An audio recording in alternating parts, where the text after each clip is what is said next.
Hi guys, in this video we will talk about cardamom. Cardamom का बहुत सारे different scientific names है according to their shape and size. तो जो small cardamom है उसे हम एलिटेरिया कार्डमोम बोलते हैं। लार्ज कार्डमोम को एमोमम सिबुलेटम बोलते हैं जो कि नेटिव है ईस्टर्न हिमालय का। बंगाल कार्डमोम को अमोमम एरोमेटिकम बोलते हैं एंड इसकी फैमिली है जिंगिबिरेसी। ओरिजिन हुआ है कार्डमोम का western Ghat of south India Kerala से। एंड इसका यूजफुल पार्ट कौन सा होगा? तो एब्सोल्युटली जो कैप्सूल है उसके जो फ्रूट्स होते हैं यही इसका यूजफुल पार्ट होता है। कल्टिवेटेड कार्डमोम का जो क्रोमोसोम नंबर है वो 2n=48 होता है। एंड कार्डमोम जो है बहुत ज़्यादा पॉपुलर है एंड इसे हम क्वीन ऑफ स्पाइसेस के नेम से जानते हैं। इसे हम ग्रीन गोल्ड के नेम से भी जानते हैं। एंड ये जो एंशिएंट स्पाइसेस में आता है, इंडिया के सबसे एंशिएंट स्पाइसेस में मोस्ट वैल्यूएबल स्पाइसेस है। ये वर्ल्ड का मोस्ट वैल्यूएबल स्पाइसेस में आता है। एंड ब्लैक पेपर के बाद में लार्जेस्ट फॉरेन एक्सचेंज इसी के थ्रू होता है इंडियन स्पाइसेस में। जो कल्टीवेशन है कार्डमोम का मोस्टली कंसंट्रेटेड है एवरग्रीन फॉरेस्ट जो वेस्टर्न घाट है साउथ इंडिया के, उसके एवरग्रीन फॉरेस्ट तक के कॉन्सेंट्रेटेड है। Among 3 cardamom small one is most popular spices. ये तीनों जो कार्डमोम्स है, बंगाल कार्डमोम, लार्ज कार्डमोम और स्मॉल कार्डमोम, इन सब में सबसे ज़्यादा फेमस है स्मॉल कार्डमोम जिसका बोटानिकल नाम एलिटेरिया कार्डमोम है। एंड इंडिया में सबसे ज़्यादा लार्जेस्ट एरिया ये कवर करता है, 90% वर्ल्ड एरिया बोल सकते हैं। एंड लार्जेस्ट प्रोड्यूसर भी है, 20% कम से कम प्रोड्यूस करता है। In India the cultivation of small cardamom is mainly confined to the southern state like Kerala 60%, Karnataka 30%, Tamil Nadu 10%। इसके इंपॉर्टेंट यूजेस भी कई सारे हैं। कार्डमोम जो है इसे यूज़ करते हैं फ्लेवरिंग और सीजनिंग के लिए, जैसे कि जो भी फूड स्टफ हो गए या फिर कन्फेक्टरी बेवरेजेस हो गए या फिर लिकर्स हो गए। एंड अरब कंट्रीज में जो बेवरेजेस होते हैं कार्डमोम फ्लेवर की, कॉफ़ी होती है जिसको कि हम गावा बोलते हैं। एंड द एसेंशियल जो ऑयल निकलता है कार्डमोम से इसे यूज़ करते हैं मेडिसिनल पर्पस के लिए। ये एलियोपैथी भी होता है और आयुर्वेदिक भी होता है। एंड इसकी जब बोटनी की बात करेंगे तो कार्डमोम एक हर्बेसियस पेरेनियल प्लांट है जो कि 2 से 4 मीटर हाइट की होती है। ये ग्रो करता है राइजोम्स के फॉर्म में एंड उसके फ्लावर्स होते हैं बाइसेक्सुअल होते हैं। Pale white fragrant flowers, fruit in tricolour capsules. Honey bee is the principal pollinating agent. यहाँ पे मेन जो पॉलिनेटिंग एजेंट है वो हनी बी ही होती है। हमें पता है नॉर्मली हनी बी जो है पॉलिनेशन करने में काफ़ी हेल्प करती है एंड कार्डमोम में स्पेशली इसका बहुत बड़ा रोल है। वैरायटीज़ की बात करेंगे तो शेप और साइज के बेस पे 2 तरह की वैरायटीज़ मेनली होती हैं। एक तो एलिटेरिया कार्डमोम है जो कि वैरायटी मेजर वैरायटी है and comprises of the wild indigenous types. And जो एलिटेरिया कार्डमोम की जो माइनर वैरायटी है वो सारे कल्टिवेटेड टाइप की है। तो बात करते हैं इन सब के बारे में। इम्प्रूव्ड वैरायटीज जिसमें कि Coorg cardamom Malabar selection 1 CCS1 आता है जो कि मालाबार टाइप है। ये इसका एल्ड जो है 408 kg पर हेक्टेयर होता है। ड्राई कैप्सूल्स जो है अंडर रेनफिट कंडीशन में इन्हें ड्राई करते हैं। It was release by the national cardamom research station जो कि अपानागाला में है। ओके, सो मुदीगिरी 1 मालाबार टाइप है ये। इट्स इल्ड 250 to 300 kg, 250 से 300 kg इसका इल्ड होता है पर हेक्टेयर। जो ड्राई कैप्सूल्स हैं ये रिलीज होता है regional agriculture research station Mudigere Karnataka. ICRI Malabar type ये भी है। इसका इल्ड 265 से 650 kg होता है ड्राई कैप्सूल्स का। ये रिलीज हुआ है Indian cardamom research institute Myladumpara. ICRI 2 Mysore type जो है इसकी एल्ड 375 से 760 kg होती है। ड्राई कैप्सूल जो है रिलीज होती है Indian cardamom research institute Myladumpara. And PV1 Malabar type ये जो एल्ड है इसका 500 kg है ड्राई कैप्सूल का। ये रिलीज होता है cardamom research station Pampadumpara. SKP14 Malabar type ये भी है। ये इसका एल्ड जो है 430 to 590 kg होती है ड्राई कैप्सूल्स का पर हेक्टेयर। ये रिलीज होता है ICRI regional station Sakleshpur Karnataka से। इसे कैसी क्लाइमेट चाहिए होती है? तो ह्यूमिड ट्रॉपिकल प्लांट है ये। सो द प्लांट जो है इसको टेम्परेचर चाहिए 10 से 35 degree. Soil drain humus rich forest soil चाहिए। मॉइस्चर लेवल जो है इसका 40 to 50% होना चाहिए। Red deeper and good textured laterite forest soil चाहिए। इसकी pH 5 to 6.5 होनी चाहिए। प्रोपगेशन के लिए हम यूज़ करेंगे सीड्स या राइजोम्स की, जो कि अपरूटिंग करेंगे। 2 से 2.5 ईयर्स जो ओल्ड क्लम्प्स है उसको यूज़ कर सकते हैं। सीड रेट इसकी 10 ग्राम पर मीटर स्क्वायर नर्सरी में अगर लगा रहे हैं तो उसके लिए होनी चाहिए। प्लांटिंग की बात करेंगे तो सीडलिंग्स अगर प्लांटिंग कर रहे हैं तो सकर्स के थ्रू कर सकते हैं, June and after the receipt of monsoon showers.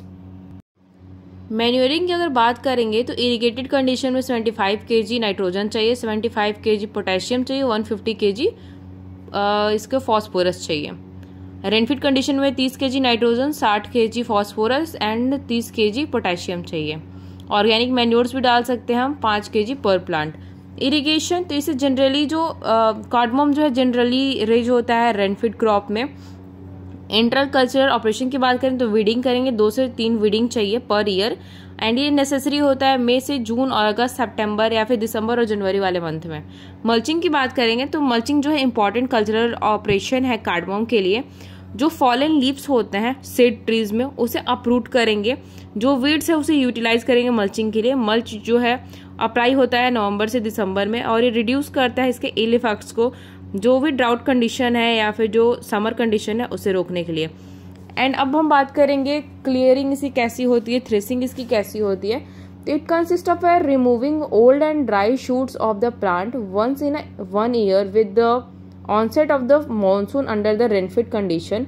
2 से 3 बार हाई डेंसिटी प्लांटेशन करते हैं।